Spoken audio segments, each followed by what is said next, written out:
Bonjour à tous, je suis heureux de vous retrouver à la suite du cours de thermodynamique appliquée. Tout de suite, place au module de cette leçon consacrée à la statique des fluides. Alors le contenu de ce module tiendra sur 3 points. Le premier point sera consacré aux définitions et à l'établissement de la relation fondamentale de la statique des fluides. Ensuite, nous consacrerons un point sur la statique des fluides incompressibles et le module sera bouclé par la statique des fluides compressibles. Passons aux définitions et à l'établissement de la relation fondamentale de la statique des fluides.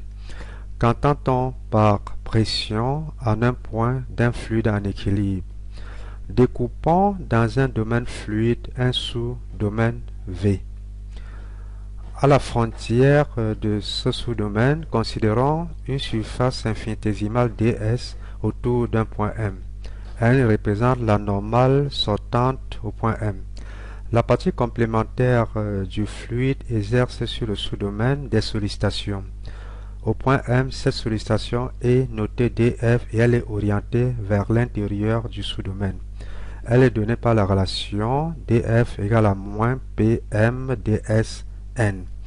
Le si moins traduit que la force de pression df et le vecteur élément de surface ds sont de sens opposé.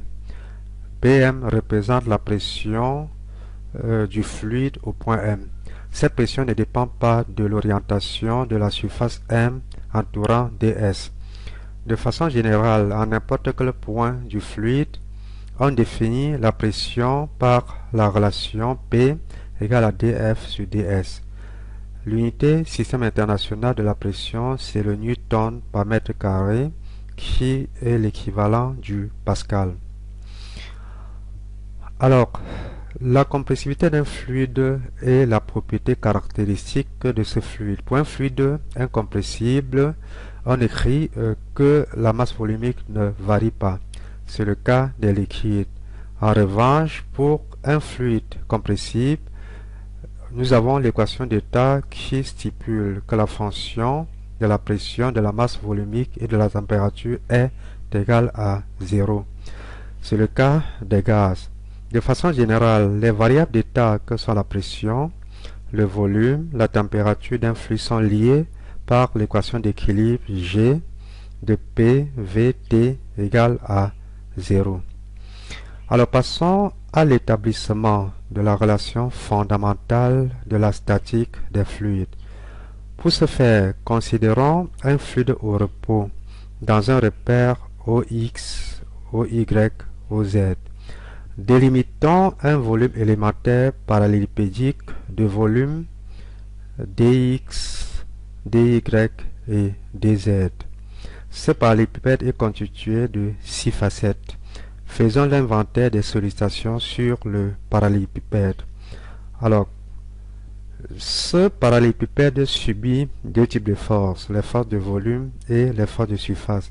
D'abord, la force de volume que nous notons dFv agit sur le parallélépipède et est donnée par l'expression dFv égale à Fdm, F étant la densité massique de force, qui peut encore s'écrire F rho dx, dy, dz. dm est égal à rho v et v est égal à dx, dy, dz. Alors, dans le repère, la base orthonormée IJK du repère, nous pouvons écrire la densité de force comme étant F égale à x, x étant la composante suivant OX, plus YJ, Y la composante suivant OY, et plus ZK, Z étant la composante suivant OZ. Alors ensuite, la deuxième force qui est la force de surface, nous la notons ds, et nous savons que chacune des facettes du parallélépipède subit des forces de pression dues au fluide environnant. Alors à titre illustratif, considérons la facette ABCD. Alors la force de pression qui s'exerce sur cette facette est donnée par la relation P de Z, P qui est la pression à la côte Z, que multiplie la section de la facette qui est dx, dy. Et bien entendu, cette force est portée par le vecteur K. Si nous prenons la facette opposée à A, B, C, D, à savoir A', B', C', D', la force de pression sera égale à moins Px plus dz, dx, dyk. Alors, la pression Px plus dz, c'est la pression à la côte z plus dz. Alors, le signe moins traduit que la force est orientée vers le bas et est portée également par le vecteur K. Alors, si nous prenons donc la résultante de toutes les forces de pression sur les 6 facettes, nous écrirons que dFs c'est donc égal à P de Z dx dy K. C'est la force qui est exercée sur la facette ABC D que nous avons vu tout à l'heure, moins P de X plus D, moins P de Z plus dz dx dy K. C'est la force exercée sur la facette A', B', C', D' orienté vers le bas.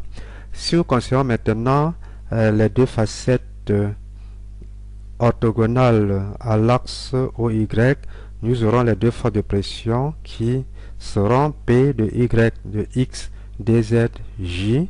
Donc cette fois-ci, la force est donc portée par le vecteur normal J, moins P de Y plus dy D X dz c'est donc la facette opposée à la facette A, D, D', A'. Enfin, nous ajoutons les deux forces exercées sur la facette orthogonale à l'axe OX, à savoir Px dy dzi. C'est la facette C, C', D', A, moins P de X plus Dx dy dzi, c'est la facette A', B', B. Alors, si nous faisons le bilan de force sur les facettes orthogonales à OZ, nous ne prenons que ce cas et par la suite nous pourrons étendre le raisonnement sur les autres facettes. Nous avons donc la résultante de la force qui était P de Z dx dyk moins P de Z plus dz dx dyk. Multiplions cette expression par dz sur dz. Nous obtenons donc la relation moins P de Z plus dz moins P de Z sur dz dz dx dyk. Alors nous reconnaissons en cette expression la dérivée partielle de P par rapport à Z. Donc finalement, la résultante des forces exercées sur les facettes orthogonales à OZ est tout simplement moins dérivée partielle de P par rapport à Z dvk.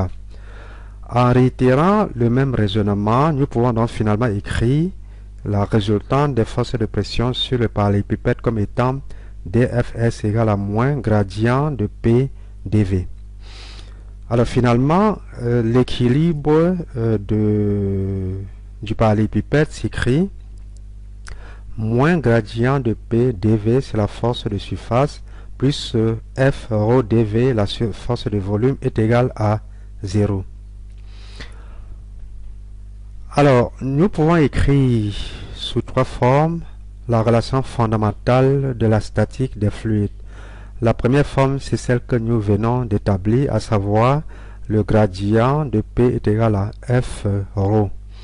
Ensuite, nous avons la deuxième forme qui s'obtient tout simplement en projetant la première forme sur les trois axes du repère orthonormé que nous avons choisi.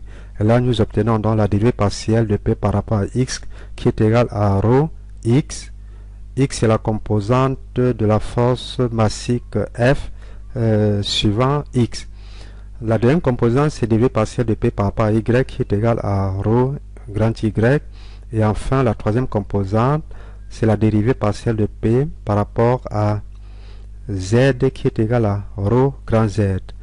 Alors, si nous multiplions les deux membres de la première équation par dx, les deux membres de la deuxième équation par dy et les deux membres de la troisième équation par dz, et nous faisons la somme mam, nous obtenons la troisième forme de la relation fondamentale de la statique des fluides, à savoir la différentielle totale de P sur ρ, c'est égal à grand X d petit x plus grand Y d petit y plus grand Z d petit z.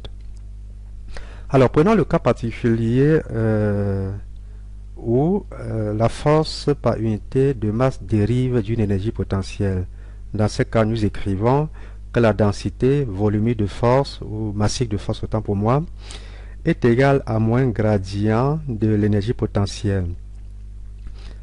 Alors, dans ce cas, en revenant sur la relation fondamentale de la statique des fluides, nous écrivons donc que gradient de P c'est égal à moins ρ gradient de E.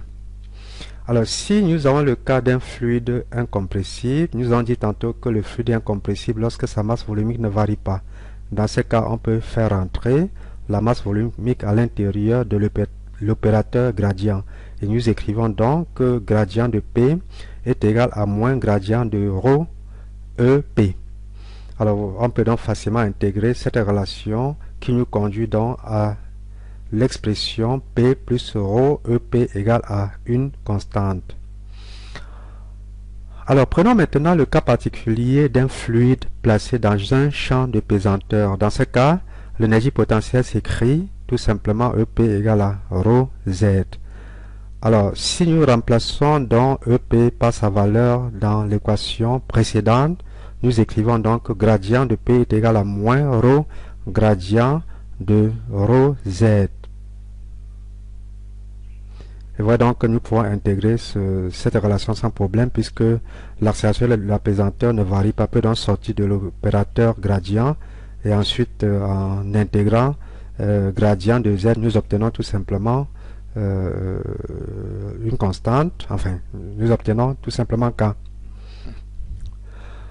Alors, nous allons maintenant projeter ce vecteur, cette équation vectorielle dans le repère.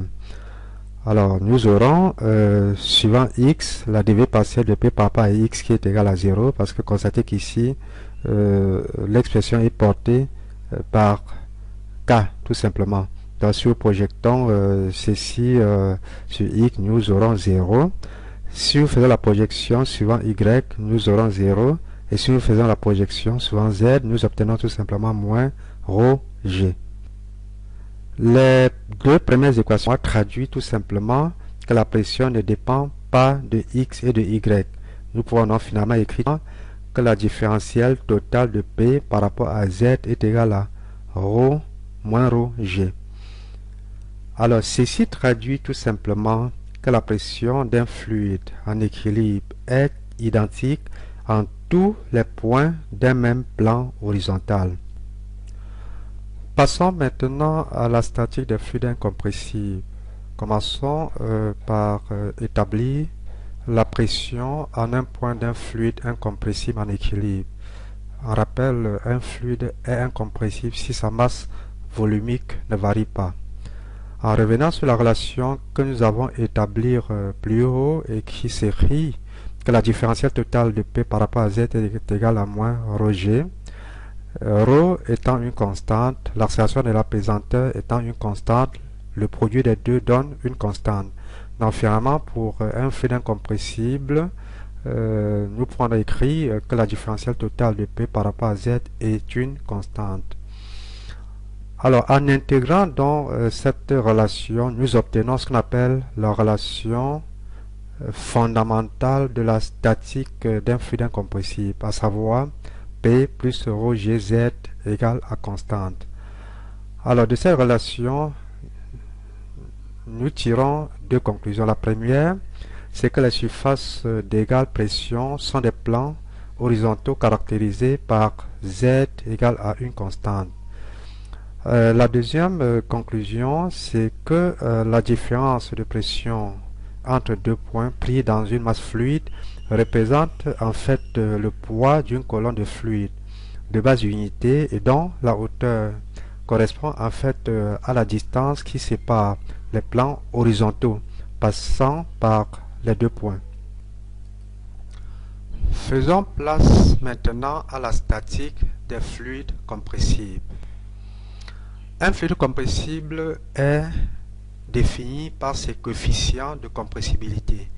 Nous avons d'abord le coefficient de compressibilité isotherme que nous notons kappa-T. Ce coefficient est défini par la relation kappa-T égale à moins 1 sur V, dérivée partielle de V par rapport à P à température constante, qui est encore égal à 1 sur ρ, dérivée partielle de ρ par rapport à P à température constante. Nous avons ensuite le coefficient de compressibilité isentropique que nous notons kappa S et qui est défini par la relation kappa S égale à moins 1 sur V, dérivée partielle de V par rapport à P en entropie constante qui est encore égal à 1 sur ρ, dérivée partielle de ρ par rapport à P à entropie constante. Notons que dans ces relations, V représente le volume du fluide, P sa pression, T sa température, ρ sa masse volumique et S son entropie.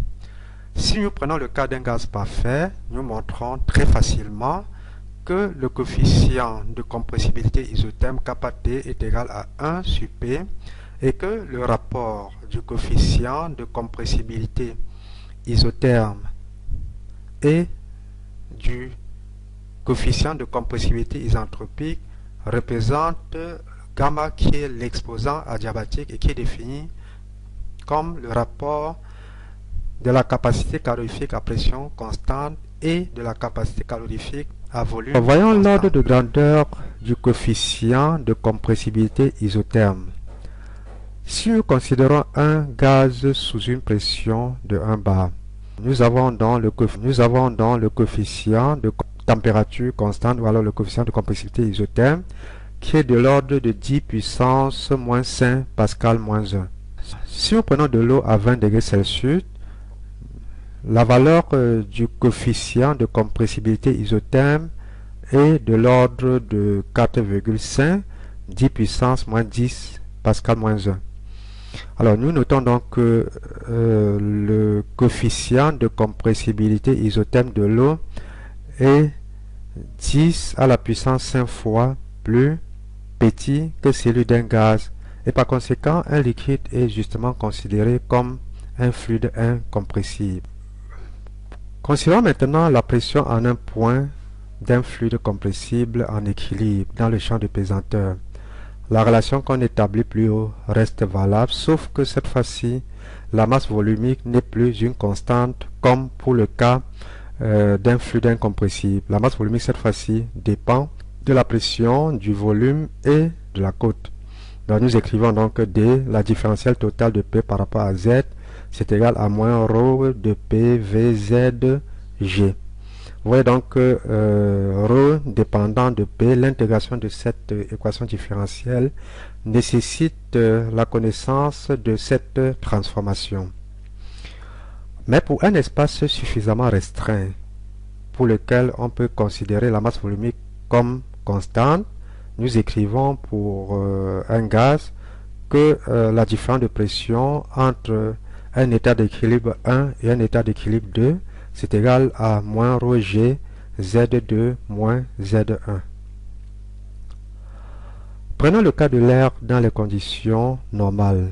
Nous savons que la masse volumique de l'air est de l'ordre de 1,3 kg par mètre cube. Si nous considérons une différence de cote qui est de l'ordre de 10 mètres, alors la différence de pression entre deux points de la masse de l'air est égale à 127 pascal. Alors nous constatons que cette différence est très faible devant la pression atmosphérique qui est de l'ordre de 10 puissance 5 pascal. Et c'est la raison pour laquelle on parle couramment de pression d'un gaz sans préciser le point où l'on se place. que retenir à l'issue de ce module consacré à la statique des fluides? Nous retiendrons tout d'abord que la pression à l'échelle macroscopique est une grandeur scalaire. Autrement dit, elle ne dépend pas de l'orientation de la surface autour du point pour lequel on considère la pression. Nous retiendrons ensuite, pour ce qui est de la compressibilité d'un fluide, qu'un liquide est incompressible alors qu'un gaz est compressible. Enfin, nous retiendrons la relation fondamentale de la statique de fluide qui, sous sa forme générale, s'écrit gradient de la pression, c'est égal à la densité massique de force que multiplie la masse volumique du fluide. Voilà, chers amis, ce que on pouvait dire concernant la statique des fluides. À nous revoir très bientôt.